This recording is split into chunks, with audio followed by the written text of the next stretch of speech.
Some say the world will end by fire. Others say it will end by ice. Now, somewhere in the Antarctic, a question is being settled forever.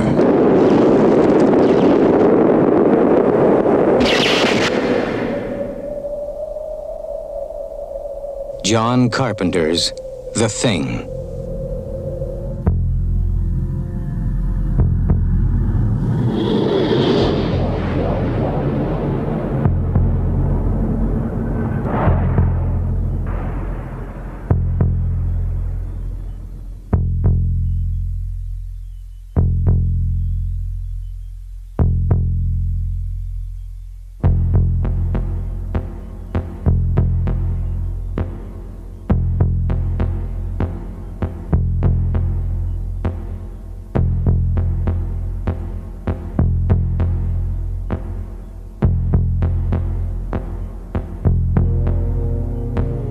In 1982, John Carpenter's The Thing tried to spread fear and terror in empty cinemas. The American production with an R rating had a budget of $50 million and pulled in the US only $20 million back. It was a financial failure. Nevertheless, the movie was in retrospect a success. As a secret tip on video and thanks to a loyal and steadily growing fan base. Today he is widely known as one of the absolute classics of the genre, continued by Dark Horse as a comic book from 1991 to 1993 as The Thing from Another World, Climate of Fear, Eternal Vows and Questionable Research, which ignores the three previous comics and also ties in with the Carpenter movie. It's an adaptation of the exciting 39-page story Who Goes There by John W. Campbell Jr. from 1938, also published in 1976 as the second story in Starstream comic in the first of 4 issues. The plot is largely the same as the Carpenter version, but the book Thing is 20 million years stuck in the ice and not just a presumed 100,000 years.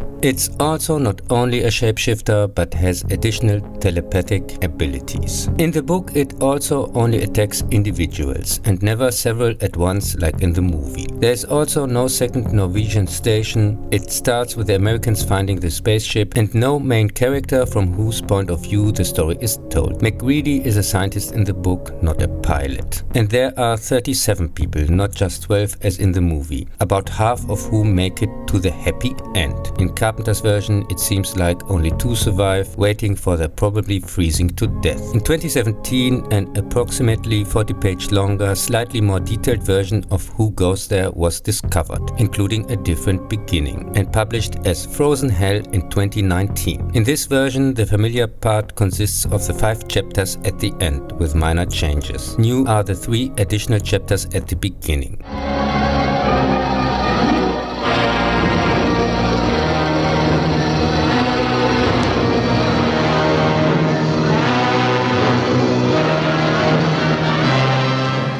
The Thing from Another World. In 1951 came with The Thing from Another World, the first adaptation. A team of scientists discover near their research station in the Arctic a spaceship that crashed and froze into the ice. With the help of a group of soldiers, it gets destroyed in an explosion by trying to free it with dynamite. An alien frozen in a block of ice stays unharmed and is brought for research to the station. The ice melts and it comes to life, hunting humans and animals. Scientists find out that it is a type of plant that feeds on blood, and they destroy it through high voltage. The movie is only loosely based on the short story, but is staged very exciting and considered a milestone of the genre. You can clearly tell when it was made, because the story can be also seen as a Cold War parable in the McCarthy era, where the fear of the monster symbolizes the fear of the communist subversion. For 2 million years in these subterranean caves, a creature of superhuman evil was entombed in a wall of ice, waiting to be free, waiting to live again. Travel with us. 1972 comes with Horror Express, a different version of the story. In China of 1906, a scientist discovers a frozen humanoid being. He wants to bring the creature stored in a crate with the Trans-Siberian Railway to England. During the trip, the creature comes to life, possesses people telepathically, and also kills them. The movie, with a complete lunatic story, orients itself only vaguely at the original. Here we have a bunch of stars packed into a train at full speed to nowhere, without anybody behind the wheel. Although nothing makes any sense, it's a wonderful trash fest at its finest and entertaining like hell, with deserved cult status among fans.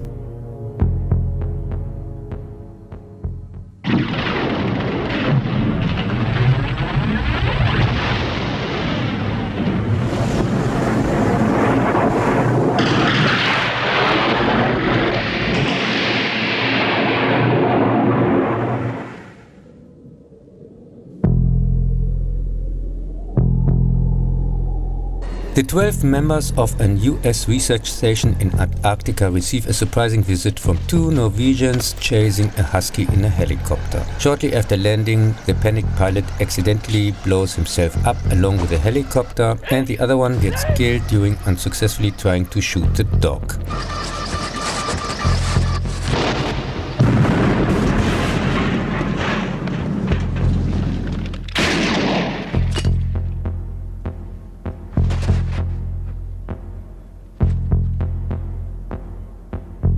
To clarify the situation, pilot McCready and a scientist fly to the Norwegian station.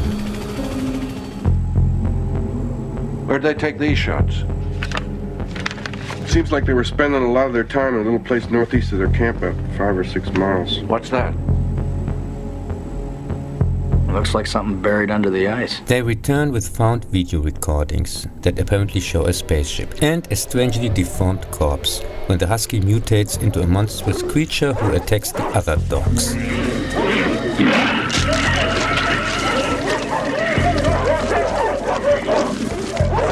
With a flamethrower, they manage to kill the monster, but one researcher fears that humanity itself is threatened if the alien is able to leave the station. Each one could already be infected, and no one trusts the other. For the thing, a man is the warmest place to hide. The soundtrack by Ennio Morricone also includes pieces by Carpenter and Howarth. It's brilliant in its simplicity and scores absolutely perfect the oppressive and eerie atmosphere. Carpenter engaged in his 8th movie parts of his team from Escape from New York. Besides Kurt Russell in the lead are Todd Ramsey for editing and cinematographer Dean Cundey. Rob Bottin is responsible for the spectacular effects. He also brought the ghosts in the fog to life and played their leader in the final scene. In one scene, Stan Winston, see also Terminator, was responsible for the dog animatronics. Of all John Carpenter movies, The Thing had the hardest fate. It was until then his most elaborate and expensive production that demanded extreme physical effort from the whole crew. For the many mask effects, Bottin worked 1 year, 7 days a week, and entered with burnout a hospital at the end of shooting. When The Thing was panned by critics and bombed at the box office, it hit many of the involved, but the director the hardest. He had to listen 10 years to nonsense from so-called critics about his most disappointing work or his biggest failure, until the wind turned and the first critics gave a positive feedback.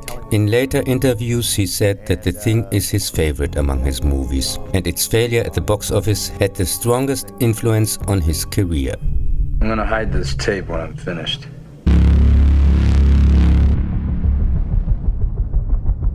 If none of us make it, at least there'll be some kind of record.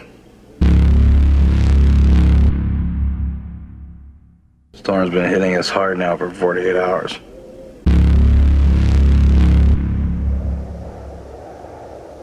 We still have nothing to go on.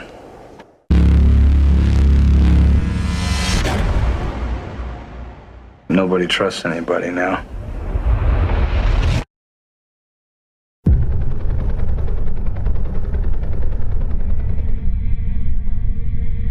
You see, what we're talking about here is an organism that imitates other life forms, and it imitates them perfectly.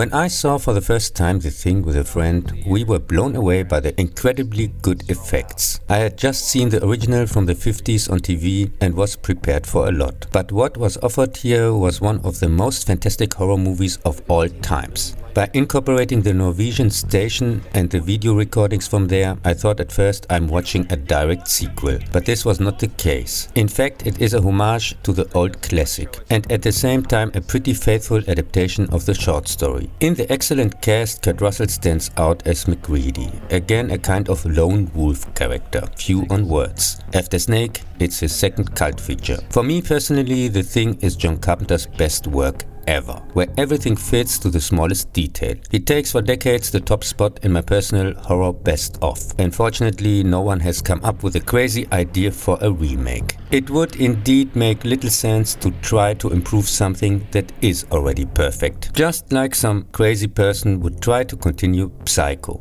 or God forbid remake it. Huh? Oh no. Oh no. Ah shit. 2011 comes with The Thing, the prequel in theaters that loudly advertises its practical effects, and the producer from the Dawn of the Dead remake, as if that is something positive. And in the same year, Dark Horse Comic also published a prequel to the prequel, The Thing, the Northman Nightmare. I think it's set somewhere in Sweden. I think you mean Norway, Cub. Whatever. The story takes place before part 1 and tells of the events from the Norwegian camp. It's kind of an one-on-one copy of the original Carpenter movie, just in worse. This time with female lead and relates directly to part 1 at the end. Here we get a prime example of total hubris, lack of talent, absolutely no sense for the subject matter, and brazen lying in the face of the fans. Yes, I do. You, my friends, will all be immortalized. The Dawn of the Dead producer Mark Abram proves with his previous movie choices really just the fact that he has no idea how a good script looks like. Cheer that. Every passable one comes at least with 9 snorefests. Even a blind chicken would make by chance a better job, and at least would not be responsible for the inexcusable RoboCop remake disaster from 2014. Already hated on at length, gave it a fair and objective review, of course. That probably explains the great idea to entrust the project to the totally inexperienced newcomer director Matthijs van Heijningen Jr.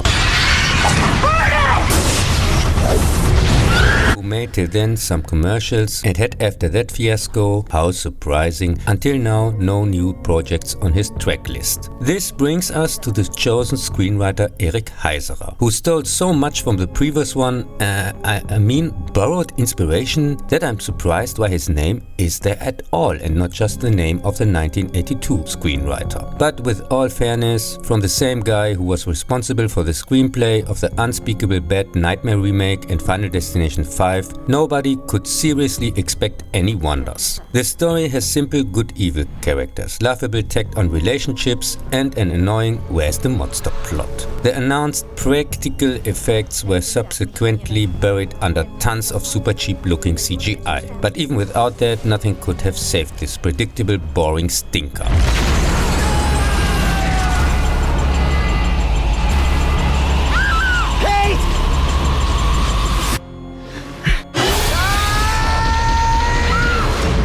Only the decent actors and especially the excellent lead actress get from me a pass. But with such dominance of incompetence on the production side, they were for sure better off trying to sell fridges to Eskimos.